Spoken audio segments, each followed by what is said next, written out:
সুনামগঞ্জে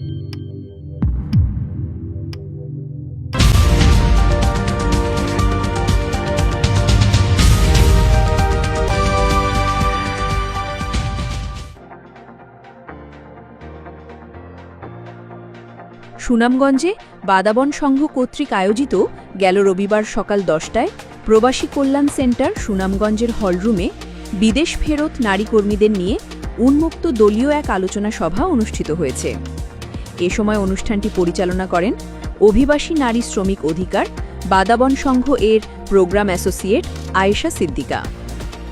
এছাড়াও অনুষ্ঠানে আরও উপস্থিত ছিলেন বাদাবন সংঘ এর নির্বাহী পরিচালক লিপি রহমান, প্রবাসী কল্যাণ সেন্টার সুনামগঞ্জের সহকারী পরিচালক গাজী নাজমুল ইসলাম, প্রবাসী কল্যাণ সেন্টার সুনামগঞ্জ এবং উক্ত সেন্টারের কাউন্সিলর মোহাম্মদ আউয়াল হোসেন হৃদয় সহ আরও অন্যান্যরা।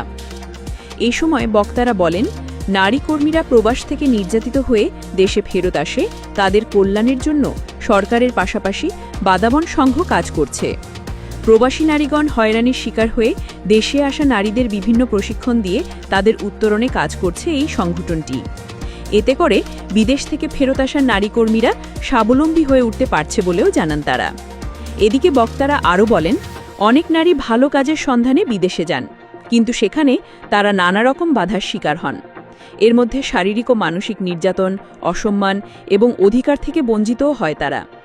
আবার বিদেশ থেকে ফিরে আসা এই নারীদের জীবনে ফিরে নানান বাধা, সমাজে তাদের হেয় করা হয়, তারা অর্থনৈতিক এবং সামাজিকভাবে আবারও প্রতিষ্ঠিত হতে পারেন না। তাই বাদাবন সংঘ এ সকল নারীদের নানান প্রশিক্ষণ ও পরামর্শ দিয়ে তাদেরকে প্রতিষ্ঠিত হওয়ার লক্ষ্যে কাজ করে যাচ্ছে। বিদেশ ফেরত কর্মী আছে, তাদের হলো বিভিন্ন কল্যাণমূলক কাজের জন্য এই বাদাবন এই আয়োজনটা তৈরি করছে। তাদেরকে বিভিন্ন কল্যাণমূলক কাজ, অনেকে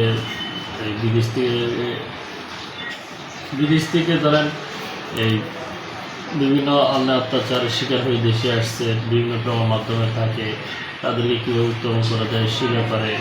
তারপর তাদেরকে একটা ট্রেনিংয়ের মাধ্যমে ট্রেনিং করে কর্মদক্ষতা করে একটা কর্মসংস্থান করা যায় কীভাবে সে ব্যাপারে তারা এখানে তাদের আলোচনা করতেছে, ওদেরকে বোঝানোর চেষ্টা করতেছে কীভাবে একটা ট্রেনিং করে কর্মদক্ষতা অর্জন করে পরিবারের তারা বোঝা না হয়ে পরিবারকে স্বাবলম্বী করার জন্য একটা কর্মে তারা দক্ষ হয়ে একটা কর্ম করতে পারে, ফ্যামিলিকে সাহায্য সহযোগিতা করতে পারে। ট্রেনিংয়ের ভিতরে বিভিন্ন ট্রেনিং আছে, তারা কী কী ট্রেনিং দিতে কে কত ট্রেনিংয়ে আগ্রহ কী কাজ করতেছে সেটা প্রকাশ করলে তারা ওইভাবে তাদের ট্রেনিংয়ের আয়োজন করার ব্যবস্থা করবে। এটা যেরকম একটা এখন বাদাবন একটা এনজিও করতেছে, এটা আমাদের সরকারি অফিস প্রবাসী কল্যাণ সেন্টার, এখানে রেস প্রকল্প প্রচিত হচ্ছে ওয়ার্ল্ড ব্যাংক গভর্নমেন্টের যত করবে। আমরাও আমাদের এই অর্থ বছরের প্রায় হিউজ পরিমাণ বিদেশ ফেরত কর্মীদেরকে ট্রেনিং দিয়ে থাকবো। সেটা আমরা বিভিন্ন ক্যাটাগরিতে ট্রেনিং দিই। এই ক্যাটাগরিতে যাদের যে ক্যাটাগরিতে ইচ্ছুক, যেভাবে তারা প্রিপারেশন দেবে সেভাবে আমরা তাদেরকে ট্রেনিং দেওয়ার চেষ্টা করব। এবং ট্রেনিং দেওয়ার পর তাদেরকে ওই ট্রেনিং পারপাসে যদি রিমাইগ্রেশন করতে চাই সেটাও করতে পারি, আমরা ব্যবস্থা আমাদের সহযোগিতা থাকবে। এবং সে যদি কোথায় তাকে আমরা যদি কোনো কর্মস্থান পাই যে ওই কর্মস্থানে তাকে আমরা অ্যাপয়েন্ট করতে পারবো, দিতে পারবো, ওই ব্যবস্থা আমাদের সাহায্য চালিয়ে যাব।